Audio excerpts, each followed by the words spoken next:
Today on the DNVR Rockies podcast, we are talking all things Bud Black. What is his future possibly look like with the Rockies? Why are the Rockies taking so long to make this decision? We've got MLB.com writer Thomas Harding in with us to talk about this. That's all coming up next on the DNVR Rockies podcast.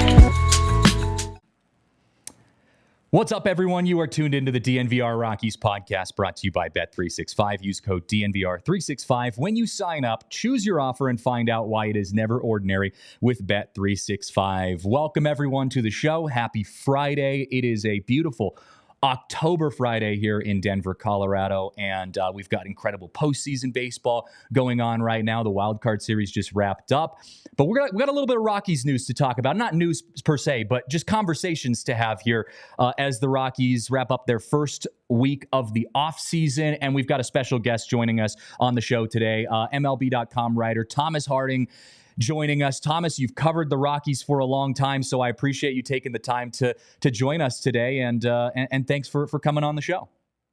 Thanks for having me today. Not a lot to report, but we can talk about it. Hey, that's we're in the business of talking here at DNVR. That is what we do. And look, the reason I wanted to have you on the show here today, Thomas, is because, as I just mentioned, you've covered the Rockies for a long time, and you've been there from the very beginning with manager Bud Black. And right now, to catch some of the Rockies fans up, the Rockies currently haven't made an announcement on what the future looks like with the coaching situation. How are they going to move forward with Bud Black? Are they going to go in a different direction? So I want to start by going back to the Rockies' original decision to hire Bud Black, because you were there when the Rockies made the decision to hire Bud right before they went to those two postseasons back to back. What was the expectation for the Rockies organization when they brought Bud Black in? What was their kind of shakeup that they were looking to have with Bud Black being the manager? Well, a couple of things. They knew that pitching was coming.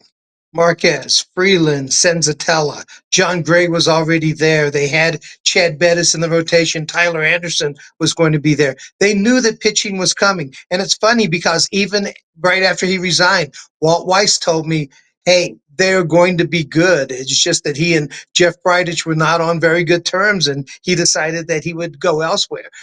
So pitching got here, and they went to the postseason 2 straight years with that young pitching.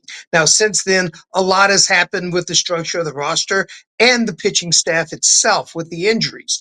But they knew that they were going to, they had a chance to be very good, and to bring in Bud Black, a guy who knew pitching, former major league pitcher, and knew how to run a bullpen and had his own ideas about running a pitching staff, that had a lot to do with it. Yeah, I mean, when Charlie Blackmon retired and announced his retirement, he was speaking to us, and I remember him saying, when talking about Bud Black, that like Blackmon was in the postseason looking at some of the moves that Bud was making from a pitching standpoint, and Charlie was like, yeah, I agreed. I would have also done the same thing. It speaks to the level of commitment that I think a lot of the players have towards Bud Black. And I've had conversations with fans, with, you guys in the press box about like what Bud's relationship is with his players. But again, from your perspective, it seems to me like Bud Black has a really good relationship with a lot of the players, even throughout some of these losing seasons.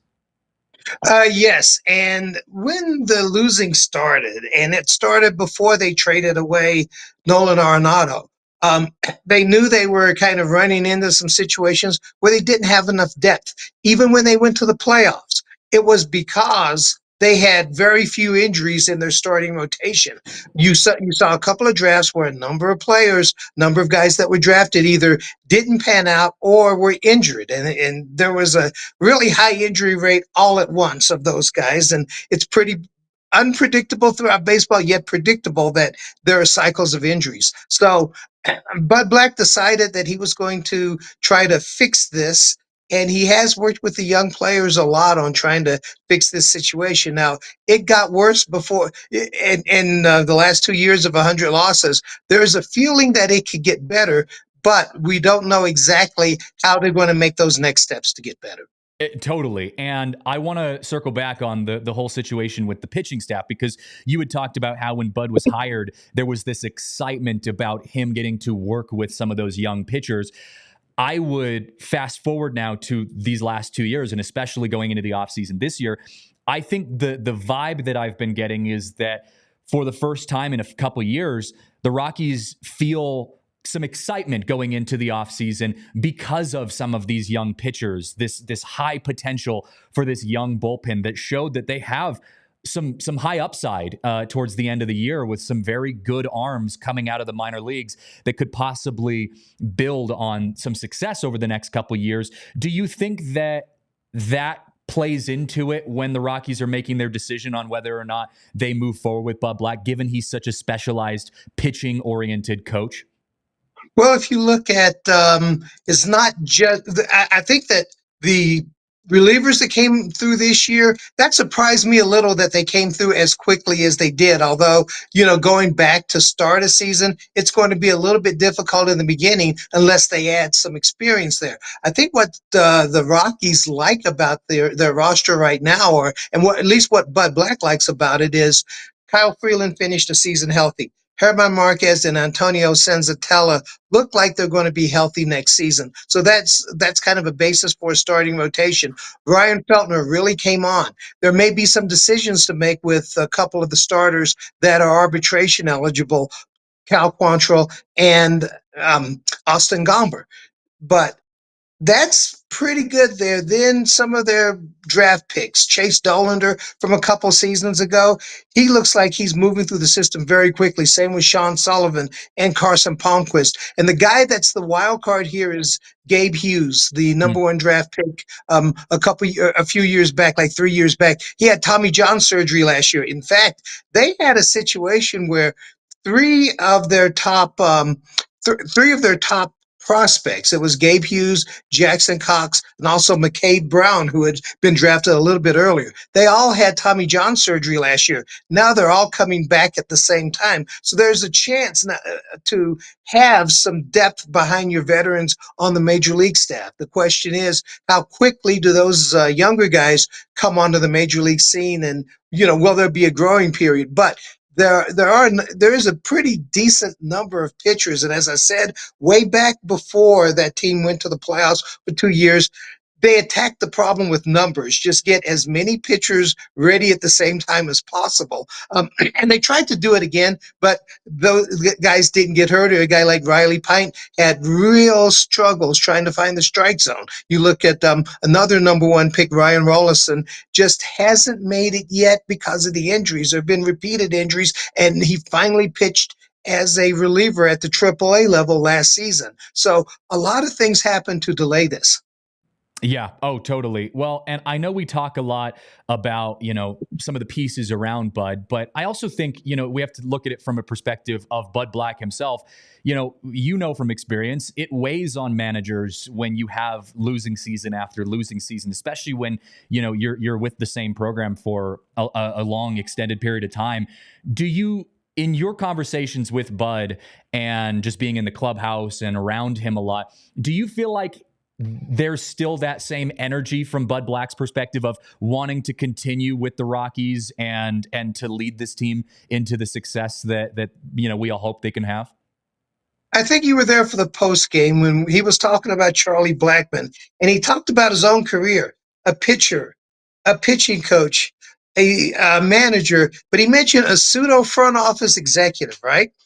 That I think he had done that with the Angels and also with the Cleveland Indians way back. So he sees these trends happening. I do know that a few years ago, when things seemed to be heading toward this, he told me that, hey, there could be some pain here, but I can see this through. I want to be the one to fix this because, you saw what happened. They traded Nolan Arenado. They lost DJ LeMahieu, which I believe was the beginning of this. And there were a lot of a lot of issues, whether it was the general manager, Jeff Bridich, and some of the relationships with the players. There just seemed to be things going in a bad direction. But he thought that he could be here to fix it. And that's why I think there's still enthusiasm from him. I mean, he's not super old or anything like that. He has some energy for it. And when you see him, it's not just being patient with young players, but also establishing a standard. Like, hey, why did you swing at that pitch? It's not just you're going to play and we're going to see what you can do. It's you go out there and play, you come back, and we're going to show you why you're not winning and why you can win. No, totally. Well, and I do think it reminds me of after he officially passed Clint Hurdle as the winningest coach in Rockies franchise history. Charlie Blackmon, dunked him in the foam bath, the celebration after the game, and he came out and talked to us in the post game, and he's covered in foam and beer and whatever it was, and I feel like I could see the joy in his eyes of like this is what it's all about. And he said that to us. It's these moments that you live for as a manager. So I agree with you. I do see that energy for him. I think the surprising part to me, and maybe even confusing in a way, is the fact that we haven't heard anything yet from the Rockies on what their decision is with this. I mean, you look at some of the other teams that have been eliminated and are not playing in the postseason. They've all started making moves. I mean, the Giants, they made some front office moves. Obviously the Reds, the Marlins, these are teams that kind of almost instantly jumped right on their offseason moves from a coaching standpoint. Personally, the fact that the Rockies haven't made an announcement yet leads me to believe that this is something that they're going to continue their relationship with Bud Black. That's just my personal take on it. But why do you think that there's been a delay like this? It feels a little weird to me. Have you seen that in the past for other teams that you've covered in the past, or is this just kind of we're all just up in the air here? I think it's very much we're all up in the air and we're not sure exactly why. But that's why I'm not speculating on it, because I've watched this team operate, and sometimes they operate differently from other teams. So I really don't know why. It seemed like throughout the year there was a feeling that it was inevitable that something would happen. It would be the end of the season. What I'm being told or what I'm hearing is that there's an evaluation period where they evaluate everything, the front office, the coaches, and everybody else. And that if you take that on face value, then that's what's happening, and we just have to wait on it. The problem is, of course, you make a lot of phone calls, you ask a lot of questions, and right now, as recently as very recently, no one seems to have an idea, or no one who has an idea is speaking to the point that other people seem to have an idea of this. Now, that could shake out at any point, because you know what happens when you try to keep a secret. The secret doesn't stay secret for very long, or people start speculating, and then decisions get rushed. If it were me, I would not do it this way, but it's them and they're doing it this way. Yeah, no, I totally agree. And look, I mean, I know this doesn't play into it from a business standpoint, but I also know that Bud Black personally probably does not want to go out as the Rockies manager after 2 100-loss seasons. We were talking about his energy and wanting to rebuild and get this team back to where it started when he took over. And I also have been a firm defender of Bud Black, saying, he's doing the best he can with the pieces that he has. So there's a lot of conversation that, we're going to have over the next couple of weeks, and hopefully we get a decision announced pretty soon. But it's worth having the conversation of just what the situation has been for the Rockies, and what it could be in the future. So I appreciate you sharing some insight on that. Real quick, before we let you go though, Thomas, did you see, I would say arguably the biggest news, Coors Field news out of last night, that Savannah Bananas are going to be making their trip to Coors Field in August of 2025. Did you see that come out last night? I did not, actually. I was doing other things. I was trying to get my mind away from it. But that is nice, because they are good for baseball. No, there are some old school baseball people that think somehow this is a disgusting thing. That would be like the Harlem Globetrotters have ruined the NBA. Okay, people don't like entertainment for some reason, and I like it, just like I like the wave in the ballpark. Can I throw a couple things in here, though? We've talked very positively about what's going on. What has to happen is that offense has to improve. Yes. That offense, they do not move runners. They strike out too much. They don't hit with runners in scoring position. Some of that is they've gone really young, and those guys have to adjust to the major league level. But you have to ask some questions on the personnel. Why are there so many swing and miss guys? You saw 4 guys with 20 home runs. There'll probably be more home runs, but is there something else that can be added to this roster? I think that they have to make a lot of changes in the offseason, trade some players, maybe even trade some players that they don't want to trade, but you've got to have a better offense. Look at the Kansas City Royals. They put the ball in play better than anyone else in the game. Okay, they put the ball in play, and that's what makes the difference, especially in the playoffs. They do 2 things. They starting pitch very well, which that's Bud Black's philosophy. He doesn't over rely on relievers. When he has a good starting pitching staff, he has one more inning of them at home than on the road. But you've got to be able to make the most of your opportunities. And even at Coors Field, this team did not hit enough. Yeah. Oh, yeah. No, our show on Wednesday, I mean, it was a very grim show going through all the stats. You talk about 15 plus offensive stats that were just worst in franchise history, worst in franchise. You could go down the list. And I said it. We've talked so much about the pitching being the issue for years now for the Rockies. I actually think the offense kind of rised up to be the spot that needs the most improvement. Yeah, and I think part of it is the turnover to much younger players. I mean, there were days where 6 or 7 guys in the lineup had less than 2 years major league service time. So that is part of it. Does there need to be a veteran brought in here, at least 1 or 2, that their job is to make contact and get on base and set the table for those guys? That's a good question. Do you have to part with some of the depth that you've built to try to get that? Or do you make a risk in free agency? I mean, we now look at this lineup and I look at what they thought they were getting out of Chris Bryant. Chris Bryant would have fixed a lot of problems, but he can't fix his back, and that's been the issue. So they're going to have to do some things. I would even wonder, and they tend not to do this, if they can't go out and spend money. And if I may be running over time here, but do you go out and maybe invest in another veteran type player to be what you thought Chris Bryant would be, because you're not spending a lot of money on pitching because you're turning that over to youth? Yeah, Paul Goldschmidt was a name that was bounced around for a little bit. There's a couple others, but Thomas, yeah, I could go rounds with you talking about this. I appreciate you coming on to share your insight. Everyone, go check out Thomas Harding, writer for the Rockies at MLB.com. Thomas's piece on Chris Bryant came out, what was it, like 2 weeks ago, just about? Yeah, about a couple of weeks ago. Yeah, the guy who wants to get back on the field, but the body has to cooperate, and maybe there has to be a new dedication to really working, because let's face it, that guy came out of the womb being able to hit home runs, extra base hits, play a bunch of different positions, but it changes after wear and tear of a baseball season.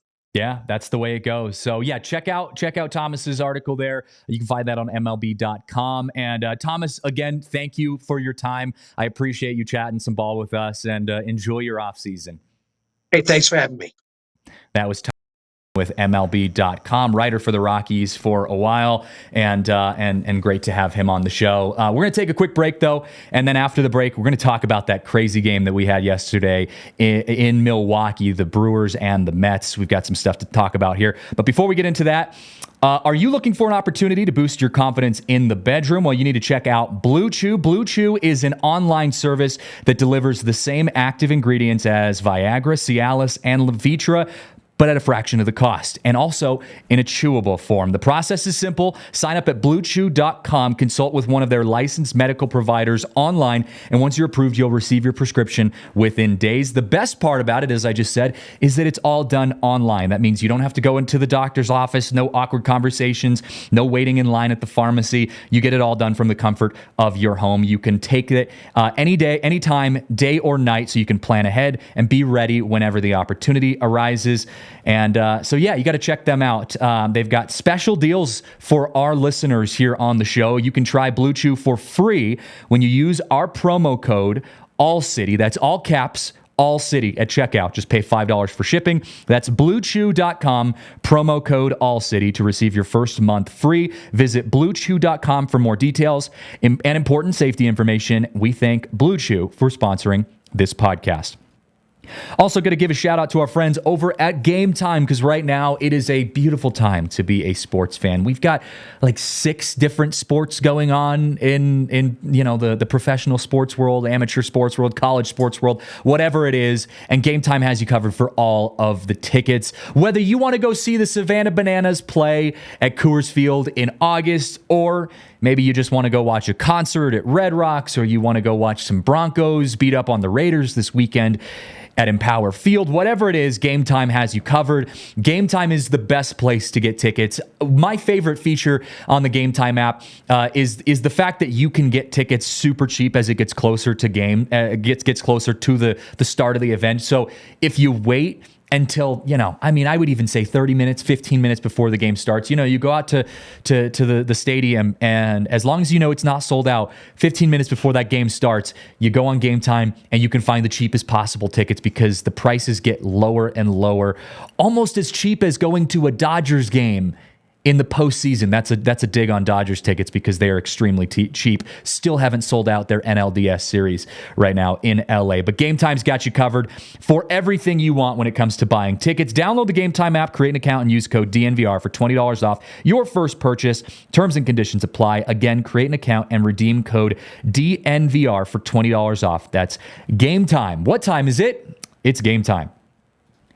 All right, folks, we got to talk about the chaos that happened in Milwaukee last night as the Mets stunned the Brewers 4-2. And I don't normally spend an entire segment talking about one specific game that isn't the Rockies on our DNVR Rockies show, but I had to talk about this game from last night because it was truly one of the craziest games that I've seen all year. I would say the second craziest game was the Mets and the Braves that happened just a week ago, or earlier this week. I mean, it was incredible. I have to say, as someone who doesn't have direct ties to really any of these teams in the playoffs right now, the Mets might, just by sheer emotion, they might have made me a fan of the Mets moving forward through this postseason. The Mets were down. If you didn't see the game, the Mets were down going into the 9th inning. I believe it was 2-0. Pete Alonso comes up, and I got to preface this, and I sent a tweet out last night saying that this has been a roller coaster of a Pete Alonso emotional roller coaster for Mets fans regarding Pete Alonso, because coming into that game, Pete Alonso has been making mistake after mistake. He tripped over his bat on a double play that he could have beaten out yesterday, and it ended up costing the Mets a run. He dropped a ball that would have gotten the Mets out of an inning earlier in this last game yesterday. It was a routine foul ball up against the fence. He dropped it. He just has not been hitting when he needs to. Pete Alonso has had a lot of struggles. So before I go into the reactions of the game, I clipped a little tweet from one of the radio hosts who was talking and did a little monologue on Pete Alonso before the game started. So I want to preface, this is before the game started. This was a radio host's reaction to Pete Alonso going into the game for the Mets. And we're pulling it up here. It's worth your time. Yeah, here it is. This is what it is. Take a listen to what this guy says about Pete Alonso before he got out there. I've had enough of Pete Alonso, BT. It's personal. Seems like a great guy.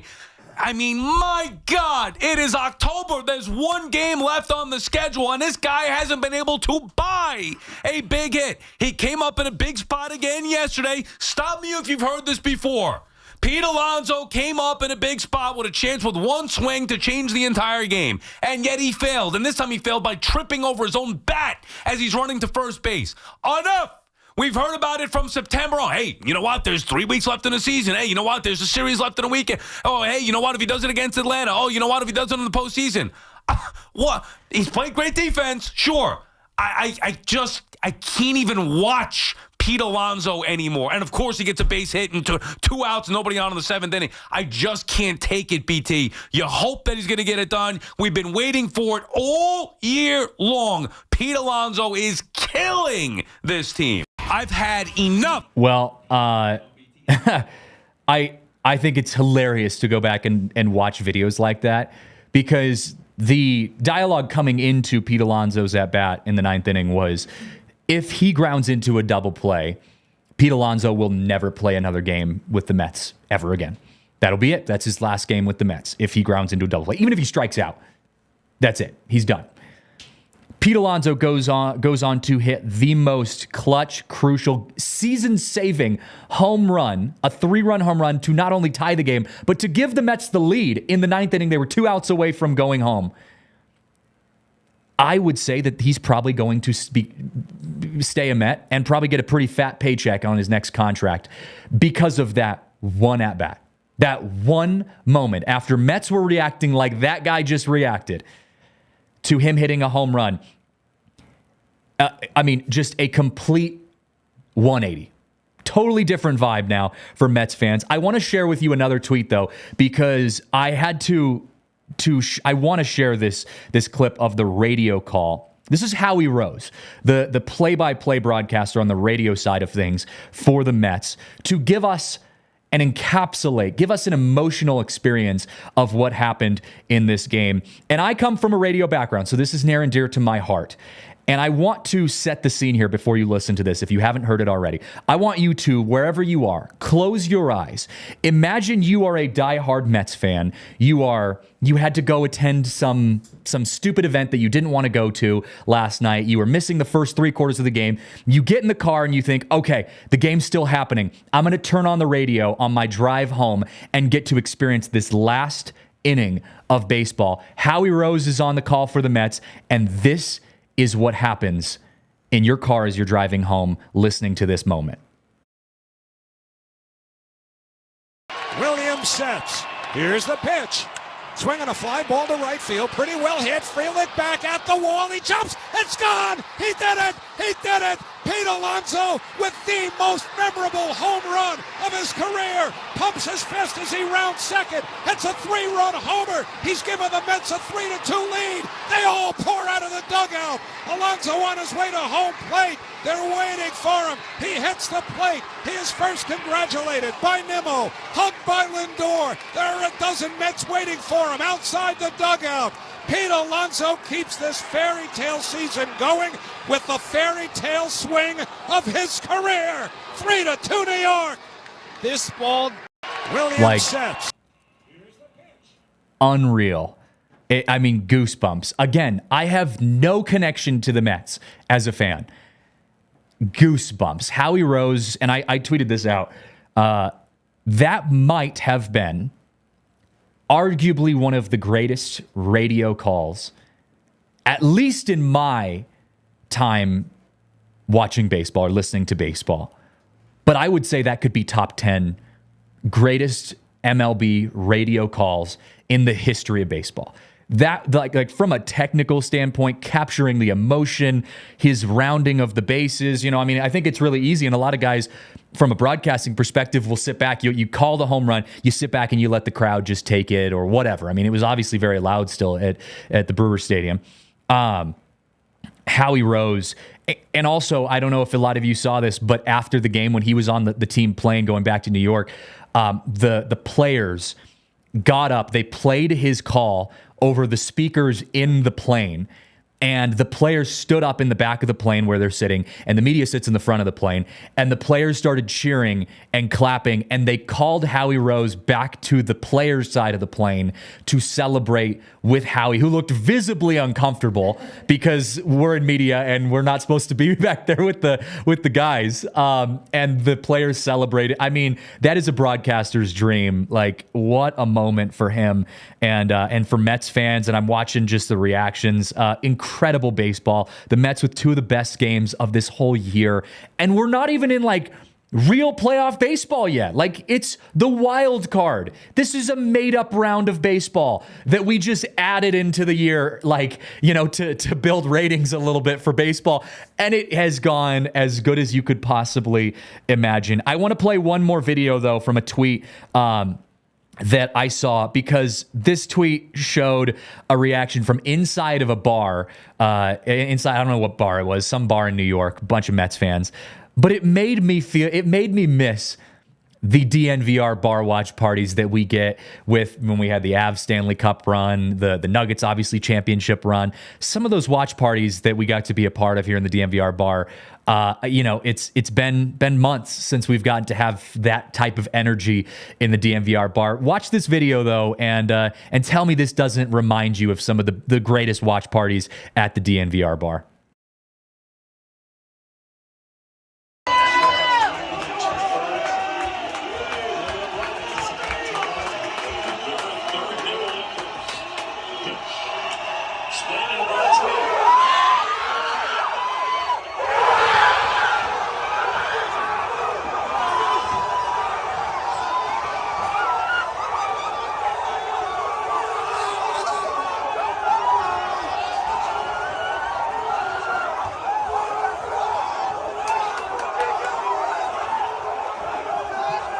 That you can clip it there. I mean, it's just one of a kind. One of a kind. Again, makes me miss those nights at the DNVR bar. I mean, standing on top of a bar table, hugging RK, and Marissa's got pom-pom, frills all over her head, and people are just throwing, paper towels across the bar. Unreal vibes. I gotta feel for the Brewers fans, obviously, but Mets fans are living it up right now, and they just now got into the postseason. I mean, I know the wild card is the postseason, but like the real playoffs haven't even started yet. So, October's off to a good start. What a moment. When we come back, though, we're going to take a break. When we come back, we've got to talk a little bit about some attendance levels, because the Rockies, we've just kind of wrapped up our calculations of some of the attendance numbers at Coors Field this year, and we've got some interesting things to look at for that. So we're going to talk about that when we come back. But before we get into that, got to share some love with our friends over at Bet365, because at Bet365, we do not do ordinary. Every single sport is epic when you are betting with Bet365. Whether you're betting on baseball, on football, on basketball, on hockey, on soccer, it doesn't matter what it is. It is a great place if you want to get involved in the sports betting world. And if you open an account with Bet365 using code DNVR365, you can sign up and choose between two offers. Bet and get offer, where if you place a bet of $5 or more, you get $200 in bonus bets, or a first bet safety net offer by placing a bet of up to $1,000. And if your qualifying bet loses, you get a matched refund in bonus bets. It's a solid deal. And I've talked to a lot of people. We all here at the DNVR crew, we all use Bet365. There are a lot of choices in the sports betting world. When you want to go spend your hard-earned money to enjoy some sports, Bet365 is the best, truly the best in the business, and they have some incredible deals. So use that code DNVR365 when you sign up, and check out why it's never ordinary with Bet365. Must be 21 or older and physically located in Colorado. Please gamble responsibly. If you or someone you know has a gambling problem and wants help, call or text 1-800-GAMBLER. Also got to share some love to our favorite, and I mean favorite, light beer. That is Coors Light. Coors Light is the best light beer in the world. We've been talking about how much of a bummer it's been for the Brewers. Well, what's also a bummer is that the Brewers, what are they, sponsored by Busch? Yeah, no, we got Coors Light over here in Colorado, a far superior light beer. It is truly the best. I mean, you can find Coors wherever you go, and it is the best, because nothing beats that cold, refreshing taste of a Coors Light beer. When the mountains turn blue, you pull that out of the cooler. There is truly nothing better. So whether you're out camping with friends, enjoying the last remaining days of warmth, or whether you're out at a sporting event, you're going to the Broncos game this weekend, whatever it is, Embrace that chill mindset. Crack open an ice cold Coors Light beer, and make the most out of the times you choose to chill. Get Coors Light delivered straight to your door with Instant Cart by going to CoorsLight.com/DNVR. Please celebrate responsibly. Coors Brewing Company, based in Golden, Colorado. Well, before we get into this conversation on the attendance numbers for the Rockies, I got to start by reminding you guys, because I talked about it for a quick second with Thomas Harding, but Banana Ball coming back to Coors Field. Not coming back, coming to Coors Field for the first time in this new world tour that the Savannah Bananas are rolling out. And if you had said 2 years ago that I was going to be dedicating some time to, the Savannah Bananas coming to Coors Field, I would have been like, what are the Savannah Bananas? No, this is going to be arguably the biggest event at Coors Field. We are already in conversation at DNVR of doing a DNVR takeover to Coors Field to watch the Savannah Bananas. That might be the biggest event of the year for us as well. I'm not even joking. It was I put it in our ALLCITY group chat and also in our DNVR group chat. Like, this is going to be the event of the summer, August 9th and August 10th. It's so big that, look at the pictures on your screen. First of all, if you're not familiar with Banana Ball, get familiar. That is what stadiums look like when the Savannah Bananas are in town. It is the Harlem Globetrotters of baseball, but beyond that. And their owner actually had said, they've had a lot of comparisons to the Harlem Globetrotters of baseball. And he said, great, we love that. Harlem Globetrotters changed the face of basketball. But really, like, what this is just a new league within itself. We're going to probably see Rockies players getting to come out if they're in town around that time. We might have some former players come out. I'm just now realizing this. Charlie Blackmon coming out to take an at-bat during a Savannah Bananas game could be the greatest thing we've ever seen at Coors Field. Like, can you imagine hearing an entire stadium singing at the top of their lungs, screaming "Tonight" for his walk-up song a year after he retires at Coors Field? Also, the fact that Charlie Blackmon his vibes are 100% Savannah Bananas. Like, the dude was built to go play some baseball for the Savannah Bananas. That would be electric. Please bring Charlie Blackmon out to make a celebrity appearance at Coors Field. It's going to be incredible. Savannah Bananas are doing their world tour. Again, we said August 9th and the 10th. They're playing at 18 MLB stadiums and 3 NFL stadiums. They expect every single stadium, including the NFL stadiums they are playing at, to be sold out. You can't just buy tickets either. You have to go enter a ticket lottery. It's like the Taylor Swift of baseball. Like, it's unreal. They are the CU Buffs hype of baseball. It's incredible.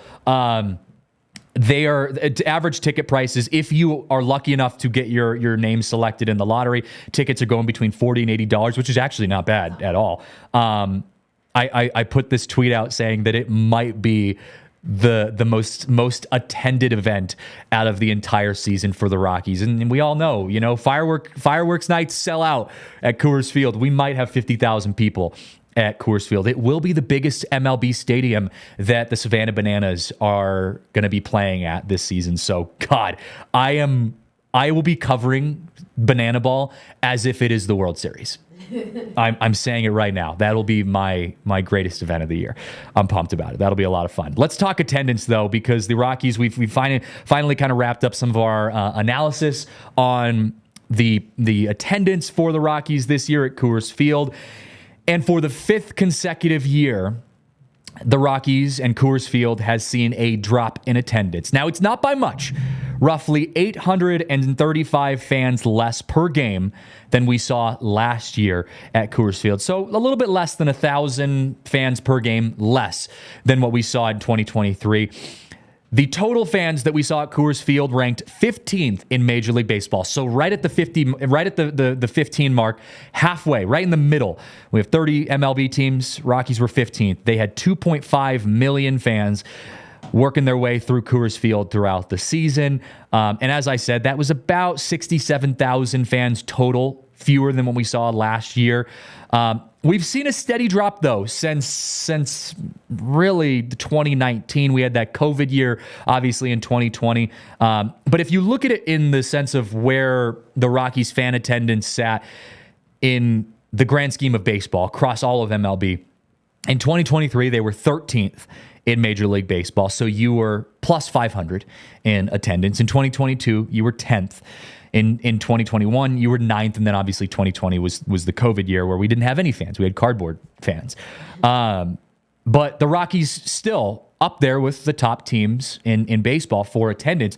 Now, an interesting topic on this is they do have higher attendance than 6 playoff teams. The Tigers, the Royals, the Orioles, the Guardians, the Mets, and the Brewers all have lower season attendance than the Rockies do. Now, I know what everyone is saying. You are screaming at me from the other side of your phone, computer, whatever you are watching from.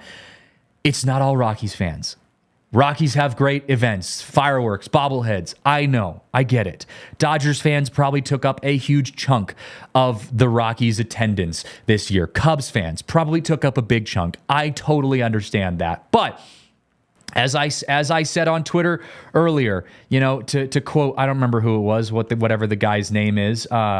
He had, here it is. Let me pull it up. Pete Weber, the famous bowling, guy who had that really crazy, moment after he was bowling and said, "Who do you think you are? I am." That guy said, famous quote, "Hate me or love me, you watched." That's going to be my motto when it comes to talking about Coors Field attendance. Hate them or love them, you watched. Whether you were there for the Dodgers, whether you were there for the Polar Pasta, or if you were there for the fireworks after the game, people show up to Coors Field. And I had said again, when I was getting into a few arguments with some fans on Twitter about people trying to talk to me about that, I didn't already know that, 75% of a Dodgers series is Dodgers fans. I would rather be a losing team. If you're already a losing team, I would rather be a losing team that has a 45,000 sellout crowd than a losing team that has a 10,000 fan crowd. Again, if you're going to be a losing team, the vibes are better when you've got people filling your stadium. It's fun when things happen, even if you're a team that's not winning games. I would obviously love to be playing postseason baseball, and Coors Field would be electric if we had Rocktober, but that's not what's happening. So just to play a silver linings game, a little moral victory, because that's all we can do as Rockies fans, I'll take the 45,000 fans. The Rockies averaged just a little over 30,000 fans per game, 31,000 fans per game. It was the 7th worst attendance in franchise history. The only stretch of years that was worse was between 2003 to 2007. Again, you went to the World Series the year after that, so never know what could happen. We did have 10 sellouts on the year, 47,000 fans or more.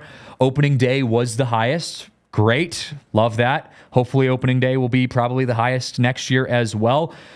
Fireworks always draw a good crowd. I've talked to some opposing teams that have come into Coors Field for firework night. Teams like the Dodgers that played at Coors Field during firework night. And they'll say, Coors Field has the best fireworks in baseball. So we can hang our hats on that. Best fireworks in baseball. Dodgers series has had the highest attendance. Again, I know, Dodger fans, thank you for showing up. Todd Helton, bobblehead, and Charlie Blackmon retiring also up there on those sellouts. So, while the Rockies are slightly trending down throughout their attendance, MLB attendance is trending up. Major League Baseball, if you're looking at some of the stats across the league, Major League Baseball had over 71 million fans, up 1% from last year. The last 2 seasons have seen increased attendance across the last 2 years. And that's the first time that they've had an increase over 2 consecutive seasons. And I will also add that this is an interesting thing to look at. When you talk about some of the changes that were made, we talked about, obviously, the biggest changes 2 years ago were the pitch clock and what was that going to do to, the fans, to the game. Since the initiation of the pitch clock, attendance has grown by 11%. So pitch clock, shorter baseball games, The fans are all over that. 6.8 million more fans going to games since the pitch clock has been introduced to Major League Baseball. So people are showing up. And I was on a podcast last night as a guest, and it was a podcast that, didn't spend a lot of time covering baseball. So they had me come on to talk a little bit about, the growth of the game and where things are at. And I said to them, look, I know it from an outsider's perspective, and especially for people who aren't really baseball fans, it's easy to say, well, look at football, look at basketball, look at what they're doing as a league, as a fan base. Like, they're growing so much. Football is the biggest thing in the world. Literally, it is the biggest thing in the world. And, baseball just can't compete with that. And when I have conversations with people like that, I remind them of these kind of stats of like, baseball is still growing. Like, yes, maybe it's no longer the sport. Obviously, that is football. It's no longer America's pastime. We've surpassed the moments where Babe Ruth was, turning everyone's attention to the front page of newspapers. The minute you woke up and got out on the streets, the entire world was paying attention to what did Babe Ruth do? Like, that's not the case anymore. We're not doing live cut-ins to Barry Bonds. Even though Shohei Ohtani is the greatest player in the history of baseball, if he continues the way he's going, we're not doing live cut-ins to 60-60, as great as that is. I understand that things have shifted, but baseball is still growing. And it's still the third most profitable sport in the world. Soccer, football, and then baseball. It's above basketball, and basketball's catching up there pretty quick. So, look, baseball is still a growing sport. It's not going anywhere. There are generations of baseball fans that are still getting raised into being baseball fans, and there are baseball fans that are becoming baseball fans when you get into markets with teams that are winning. My wife, Marissa, is a perfect example. Someone who, when I met Marissa, she didn't have like a deep love for baseball. And then last year when she was helping open up the Philadelphia market, and she got to go to Game 7 in Philadelphia for the Phillies, and she got to see what real diehard baseball looks like when you've got a team that is in a Game 7 atmosphere to go to the World Series, and you're in a market like Philadelphia where they live and breathe baseball. You get to see what fun baseball looks like, and you become a fan for the rest of your life. And baseball isn't going anywhere. Fans are showing up. The sport is growing, and you love to see it. So hopefully the Rockies, a place where the seed of baseball still sits deep in the earth. And if you put a little bit of water, some love and attention, maybe a little bit of sunshine, which we know we've got plenty of here, that seed can grow if you get them into October. If the Rockies make it into October and playoff baseball, the city of Denver will come alive. It will be the biggest deal in sports in the month of October if the Rockies get to the postseason. It will happen eventually. Just got to stay true to it and hang on, because it's coming. October is coming. It's just a matter of when. Right? All right. Let's take a quick break. When we come back, we're gonna recap by talking about this postseason picture and give you a look ahead at what some of the games and outlooks to come here are on this postseason. But before we get into that, gotta share some love with our friends over at Westera Credit Union, because at Westera, they're all about helping their members financially prosper. And the way they do that is by working one-on-one with you. Whatever your goals are, whatever your hopes are, maybe that's trying to pay off some of your credit cards. Maybe that's starting to invest. Whatever that looks like, Westera has you covered. And education and being helpful, that's part of their DNA. Westera was founded by 8 school teachers back in the day. So helping others is truly a part of their DNA. And as a member, you can see that coming through in every single one of their interactions. It's all about the local community with the guys over at Westera. And they've got some really cool features too when you join and you become a member at Westera Credit Union. First and foremost, they've got a smart money checking account, which is awesome for those who want to make some small balances, to make some moves on their small balances, to see some big returns coming up on those small balances. You can earn 6% APY on your first $2,000 each month. So if you get money coming into your bank account every month, you got $2,000 going in to your bank account each month, you can earn up to 6% APY on that. That's $120 a year. So they have some really cool things if you check them out over at Westera. So if you like earning money by doing the things that you're already doing with your checking account or beyond, visit westeracu.com/smartmoney for more details. Membership eligibility required. Insured by NCUA. Restrictions and conditions apply. Also got to give some love to our friends over at Toyota, because Toyota is in the business of phenomenal vehicles. And Toyota, I can't say enough about them, because I've had so many conversations with different people about, why Toyota is the best in the business. And I'm kind of a car guy myself. I've got, some family members that are in the car industry, the automotive industry. And literally, like, anytime I'm talking about, like, if I want to get a new car, or if someone else is getting a new car, I'm like, Toyota. Toyota's where you got to go. They're reliable. They last 1,000 years, it feels like. Not literally, but they do last a very long time. They truly are the best in the business. And there's a reason that they're the sponsor of pretty much every single sports team in Colorado. I literally think they sponsor almost every single major sports team here in Colorado. The Rockies being, the biggest in my heart as well. They've got a ton of cool models, whether you're into the off-roading stuff, whether you're into more of the luxury side of things, whatever you want to do. Toyota's got you covered. Even our buddy Will Carpenter in the Toyota chat says, you can drive Toyotas until the wheels literally fall off. That is true. I am currently on 250,000 miles on my 2007 Toyota Highlander, and it is still kicking it. We are still going strong. I'm trying to get another year, maybe 2 out of that thing. Toyotas last forever. So check out wherever you can get your Toyota here in Denver. Visit your Front Range Toyota stores at a location near you. AutoNation Toyota in Arapahoe and Centennial, Corwin Toyota in Boulder, Groove Toyota in Littleton, Mountain States Toyota in Denver, Stevenson's Toyota East in Aurora, Stevenson's Toyota West in Lakewood. Toyota is the official vehicle of DNVR and the Rockies. Let's talk postseason baseball.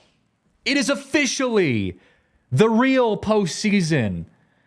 And I say that because, the wild card games, I've always been the guy that's been like, wild card, that's not the real postseason. It's like, it's fun. It's exciting. Obviously, it should be treated like a postseason, but like, it's not a real postseason. The Mets might have changed my mind on that. I might now be considering the wild card a real postseason, but regardless, we've got the picture here. ALDS, NLDS is set. Tigers and Guardians, Tigers and Cleveland. Or Detroit and Cleveland, I should say. They're tipping off at the top of that bracket. You've got Kansas City and New York. On the National League side, the Mets and the Phillies. What a series that will be. And then San Diego and Dodgers. I would say, honestly, the Dodgers and the Padres, that's a World Series matchup to me. You see that happening sometimes. We saw it last year in basketball with the Nuggets and the Timberwolves, where like there were people who were saying like, this is the NBA Finals. Like, I know we're not there yet, and the team who wins is going to go on to play in the NBA Finals, but like that series to me felt like the NBA Finals. This series, the Padres and the Dodgers, feels like the World Series to me, or at least I hope it does. But I mean, on paper, these are two of the best teams in all of baseball. Yes, the American League side, sure, they have good teams. Detroit is on a historic and incredible run. They've got momentum beyond momentum. Kansas City's in the same boat. New York's obviously got, the best power hitters in baseball. But the Dodgers and the Padres, that just feels like destiny. Also, two of the most hateable teams for Rockies fans. So it's going to be a weird series. I am just so excited to watch that series, though. Phillies and the Mets, another incredible series. I definitely want to give a plug to our friends over at PHLY. They have some incredible Phillies coverage over there in Philadelphia. I was just talking about how when Marissa was there a couple years ago to go open up the Philadelphia market, she got to go to Game 7. The Phillies ended up losing that game, but just being able to be in the Philadelphia fan base out there in Philadelphia, like it is a totally insane baseball community out there in Philadelphia. The Mets have their hands full, but I would also make the same argument that the Mets, you cannot count them out right now. They are incredible. I want to talk about the Tigers and the Guardians, though, before we wrap things up. Tigers are interesting because the Tigers are a team that has surprised everyone. They have an incredible run to the postseason. They are one of the most likable teams in baseball right now. And I was talking again on the podcast I was on last night about, everyone's pick last night on the show was the Tigers. Like, the Tigers are going to be the team that's going to take it all the way and they're going to shock the world. And I agree. Like, baseball is a game of momentum. When you're hot, you are feeling it and you're playing well. And I do think they could beat a very good Guardians team. The only reason I pause with the Detroit Tigers is their starting pitcher. Skubal is incredible. I am not going to take that away from him. But when you get past Skubal, I don't know if you have the depth of pitching that it takes to win a 5/7 game series moving forward. That's my only downside with the Tigers, is do they have the depth to go beyond that? And I wanted to talk about this in my last show, but we ran out of time because we've had so much stuff to talk about. But I want to tie things back into the Rockies when we look at what adjustments do the Rockies need to make to be a postseason team moving forward. If you look at the first wild card games of this wild card series, the first day of wild card games, Tigers beat Houston. Skubal pitched that first game. He went 6 innings pitched, 4 hits, no earned runs. Orioles lost to the Royals. So the Royals beat the Orioles. Cole Reagans went 6 innings pitched, 4 hits, no runs. The Mets beat the Brewers, which that was a blowout in that first game, or not a blowout, but a lot of hitting. So we'll push that game aside. Padres and Braves, though. Michael King, 7 innings pitched, 5 hits, no earned runs. My takeaway from that is that you need dominant starting pitching and a great bullpen, obviously, as well. But dominant pitching to compete in the playoffs. And that's where I know Thomas and I were talking about, the offense, and I said that in that same show. Offense, to me, was the biggest, surprise where, we need to really improve our offense going into the postseason or going into next season. But if you want to be a postseason team, the Rockies have to get their pitching thing figured out as well. Do the Tigers have enough momentum to fill the gaps where they lack from the starting pitching spot? I think they could. I just don't know if they have enough to get a 7-game series, if they were to beat Cleveland and go on and play a team like Kansas City or New York. Do they have enough starting pitching to get through a 7-game series in the ALCS or the wild card? I don't know. Or not the wild card, the World Series? I don't know. I don't really know. So that's going to be a big question mark for me. But it's going to be a crazy week of baseball nonetheless. Weekend and week of baseball. Postseason is here. It is going to be a blast. What a week we had here. Incredible list of games. Rockies. Hopefully this weekend we get some news on the Bud Black situation. If we do, we will be doing an emergency podcast to bring you all of that information. So stick with us. You can follow us and catch up with all the information that you miss on Twitter at DNVR_Rockies. You can also follow me on Twitter at CJJ Saez. We will keep you covered with anything and everything MLB and Rockies. That's going to do it for our entire week of shows. I want to give a big shout out to our awesome producer, Alyssa, who has been holding it down, short-staffed with some producer vacations. Alyssa, you've made it. You've made it to the end of the week, and now you can go into the weekend. Hopefully we get a nice, fun Broncos win this weekend against the Raiders. If you haven't already, go check out the tailgates coming up because we've got a big tailgate this weekend. Alyssa, do you know what time the tailgate is? I don't know. Believe it or not, I've never been to one of our Broncos tailgates. I want to go so bad. Okay. I'm going this week. You are going this week. Okay, so Alyssa will make an guest appearance at the tailgate. It's an earlier game, so I think it's going to be like 10 a.m. Check out thednvr.com/events online. You can find all of our event schedule there. But tailgate's going to be lit. We're going to be having a blast. So go Broncos. And yeah, that's going to do it for us. Thanks so much, everyone, for tuning in. And we'll see you guys on Monday for a 12:15 show. This has been the DNVR Rockies podcast, brought to you by Bet365. Have a good weekend, everyone. We all silly like the mayor.